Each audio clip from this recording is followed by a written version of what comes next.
Ada seorang doktor lulusan S3 dari universitas ternama di Bandung menulis buku tentang pentingnya investasi hidup dan pendidikan. Bukunya laris, bestseller. Katanya ketika anak masih kecil-kecil, kalau ada kelebihan dana, mulailah membeli rumah. Rumah ini dicicil 10 tahun, 15 tahun, 20 tahun. Nanti ketika anak sudah tamat SMA, maka rumah lunas dan bisa dijual. Setelah rumah dijual, bisa dipakai untuk dua. Pertama, pendidikan anak ke jenjang perguruan tinggi S1, S2, S3. Sisanya bisa dipakai untuk modal usaha. Ramai-ramai orang mengikuti saran ini, dan yang menulis buku pun berhasil. Anak yang pertama sudah lulus di Amerika dengan predikat cum laude, sarjana terbaik, bahasa Inggrisnya mantap, dan diterima bekerja di luar negeri. Anak kedua begitu juga, baru saja diterima dengan karir yang memuaskan hati orang tua. Anak paling kecil masih dalam proses pendidikan. Kemana kemari seminar menceritakan tentang keberhasilan, rumah megah, mobil mewah, jalan-jalan ke luar negeri, hidup nyaman, tentram dan damai.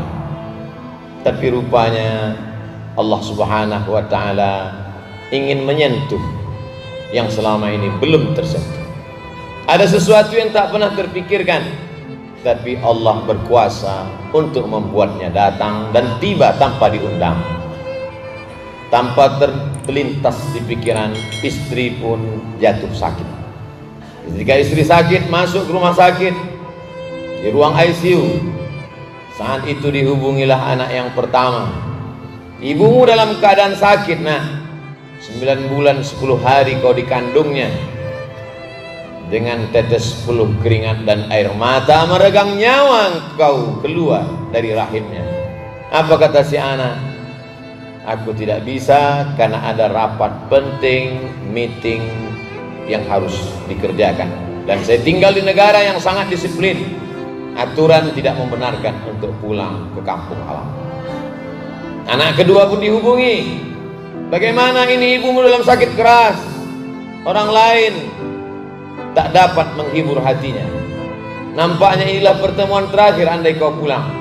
Anak kedua berkata, ayah, aku tidak bisa pulang karena aku baru saja diterima bekerja di perusahaan ternama. Ini masa depanku, ini karirku.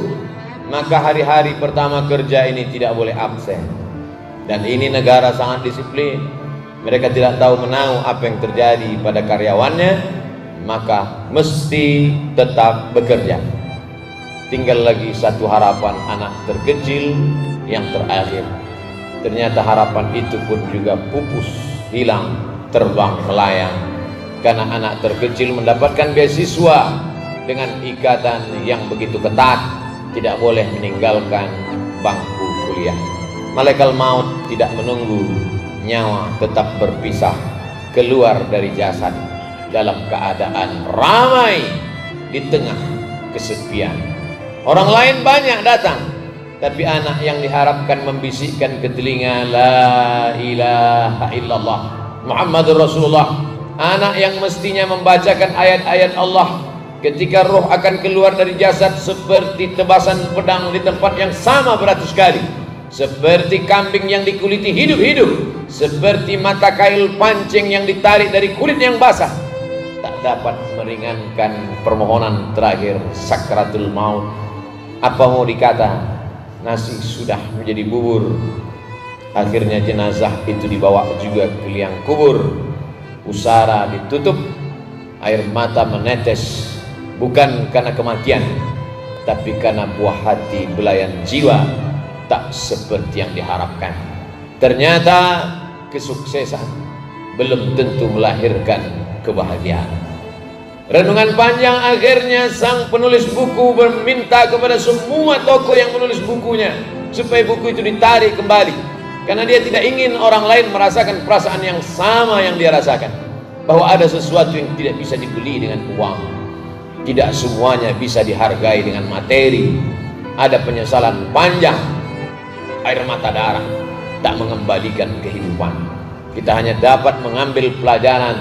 Itu yang dipesankan Abu Darda, sahabat Nabi yang mulia, atafakkur sa'at, berpikir sesaat, khairun min qiyami lailah, lebih baik daripada tahajud sepanjang malam. Salahkah anak kita sekolah ke luar negeri? Tidak salah, tapi bekalilah dalam kepalanya Al-Quran dan Sunnah. Salahkah dia hebat menjadi orang yang berkarir bahasa Inggris luar biasa? Tak salah, tapi tanamkanlah dalam kepalanya bahasa Arab, mengerti akhlak, sopan santun, tata krama, budi bahasa. Halakam ru'un lam ya'rif qadrahu, orang celaka bukan orang miskin susah melarat. Orang celaka orang yang tak tahu siapa jati dirinya. Kenalkan dia bahwa kita adalah orang Minangkabau yang dalam satu hembusan nafasnya dia berkata tentang agama dan adat istiadat. Adat basandi syara, syara basandi kitabullah. Ajarkanlah kepada dia bahwa kau akan mati, nah. Hidup hanya sebagai tempat persinggahan. Panas terik bernaung di bawah kayu yang rindang, sementara matahari condong. Tiba masanya kita akan berlalu. Kalau kapal sudah penuh muatan, maka berlayar tak dapat dielakkan. Sampaikanlah kepada kita bahwa dunia ini bukan tujuan. Sampaikan pada mereka bahwa kita hanya singgah sejenak. Setelah itu kita akan berlalu ke tempat yang penuh dengan keabadian. Sehingga dengan demikian dia menjadikan dunia ini hanya sebagai jembatan. Ad-dunya balaghun ilal akhirah. Dunia hanya penyampai kepada tujuan akhir. Bahwa dia akan mencari akhirat penting. Wabtaghi fima ataakallahu daral akhirah. Carilah akhirat. Tahajudlah sepanjang malam. Bacalah Quran. Wala tansa nasibaka minad dunya. Tapi jangan lupa kau hidup di dunia, perlu makan. Antada awarataka aghniya, kau tinggalkan ahli warismu, anakmu, cucumu, menantumu dalam keadaan mampu, ekonominya mapan. Khairun, lebih baik min antada'ahum, daripada kau tinggalkan mereka alatan, miskin, susah, melarat, yatakaffafuna 'alan nas, mereka meminta mengemis kepada orang lain. Tak ada kepercayaan dirinya, tak ada izzahnya, tak didengar kata-katanya, tak dihormati ucapannya, karena dia orang yang terhinakan. Tapi jangan karena mengejar dunia lalu dia kehilangan tempatnya di akhirat. Islam mengajarkan kita keseimbangan. Dalam doa dari Rukun Yamani menuju Hajar Aswad berulang kali dikatakan Rabbana atina fid dunya hasanah wa fil akhirati hasanah wa qina adzabannar. Bila terdengar ada informasi musabaqah tilawatil Quran, bawalah anak-anak mendengarkan musabaqah tilawatil Quran. Dia lihat yang sebaya dengan dia, kenapa bisa hafal Al-Quran, kenapa aku tidak? Mulut berkata, ke telinganya belum tentu masuk, mungkin dia akan marah, mungkin dia akan merajuk. Tapi begitu dia lihat ada qari hafal Quran, umurnya sebaya dengan dia, di kelas yang sama, dia akan berpikir, mengapa aku tidak bisa? Kalau ada pengajian, bawalah dia ke masjid. Dia akan lari, dia akan melompat, dia akan berteriak. Tidak apa-apa, tapi paling tidak dia terbiasa. Nanti dia akan membawa anak dia pula pada masa kita sudah lagi tiada di atas muka bumi Allah. Kalau ada pengajian, ada pertemuan keluarga, bawalah dia, dudukkan dia dekat ulama, mintakan barokah. Sampai masanya nanti kita mati dimakan cacing tanah, dia akan membawa cucu kita, anak-anak kita yang tidak pernah kita kenalkan dengan ulama, maka mereka hanya tahu dunia semata. Sampai masanya kita pun akan hilang dari mata mereka. Air mata mereka meleleh bukan karena kita mati, tapi karena harta warisan kita terlalu sedikit untuk menopang ekonomi mereka. Bukan air mata itu yang dapat menolong, membantu kita. Air mata yang dapat menolong adalah ketika dia bangun di tengah malam, dilihatnya sajadah. Dulu di sajadah ini ayah tegak berdiri, dulu di sajadah ini ibu selalu berdoa. Mungkin selama hidup dia tidak pernah tahajud, mungkin selama hidup dia tidak pernah berdoa, dia marah, dia melawan, dia egois. Tapi setelah kita pergi, sajadah itu menjadi perlipur lara, penghapus duka, pengusap air matanya. Dia akan bangun di tengah malam, dia bersimpuh sujud menyesal panjang. Saat itu dia berdoa, Rabbighfirli wali walidayya warhamhuma kama rabbayani shaghira. Lapang kubur kita, terang barzakh kita. Tak ada yang lain kita inginkan kecuali hanya permohonan kepada Allah Subhanahu wa taala. 86 tahun lamanya Ibrahim berkata, Rabbi habli minas shalihin. Doa itu kita warisi sampai hari ini juga berkata, Rabbi habli minas shalihin. Kita tidak minta mereka ganteng, kaya, gagah perkasa, tapi sakau mati dalam keadaan husnul khatimah, su'ul khatimah sudah menanti mereka. Yang kita inginkan adalah mereka menjadi orang-orang yang saleh dalam pandangan Allah, muslih dalam pandangan manusia. Ma'akal tafa'afnaita, yang selama ini kau bawa dia ke restoran megah mewah, makanan mahal, menjadi busuk. Kau belikan dia pakaian di mall dengan harga yang luar biasa di luar negeri, lapuk. Tapi yang kau sedekahkan, bawa dia ke panti asuhan, ajak dia makan bersama dengan anak-anak yatim, membuka pintu hatinya. Setelah kita tiada, dibawanya pula anak istrinya ke tempat yang sama. Dulu di sini aku dibawa ayahku, di sini aku dibawa ibuku, hari ini aku bawa pula kalian wahai anak-anakku.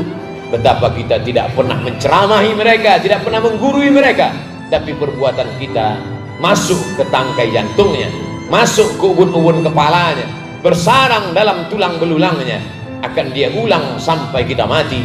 Saat itulah kita sedang mengajarkan amal jariah. Idza matal insan, mati manusia, inqata'a, putus. Tapi ada yang tak putus. Mungkin kita bukan seorang ulama, mungkin kita bukan seorang berilmu, bukan buya, bukan siapa-siapa, tapi ternyata hal-hal yang kecil kita ajarkan, itulah yang akan berkesan. Adapun perguruan tinggi yang pernah mencetak mereka bergelar Doctor of Philosophy, pertanyaan kembali hanya pertanyaan untuk anak MDA. Man rabbuka, siapa Tuhan? Man nabiyuka, siapa nabimu? Ma kitabuka, apa kitabmu? Pertanyaan yang simpel sederhana, tapi tak dapat dijawab oleh cendekiawan dan intelektual, karena memang Allah yuthabbitullahu alladzina amanu bil qawli tsabit. Dia hanya akan mengokohkan kalimat yang selalu diucapkan, yang selalu diamalkan. Dulu 20-30 tahun yang lalu, saat dia lahir ke atas dunia, merah kulitnya, 2 jari tapak kakinya sejengkal panjang tubuhnya, kita yang membisikkan ke telinganya sebelah kanan sayup-sayup dengan derai air mata, asyhadu an la ilaha illallah. Apa yang kita inginkan?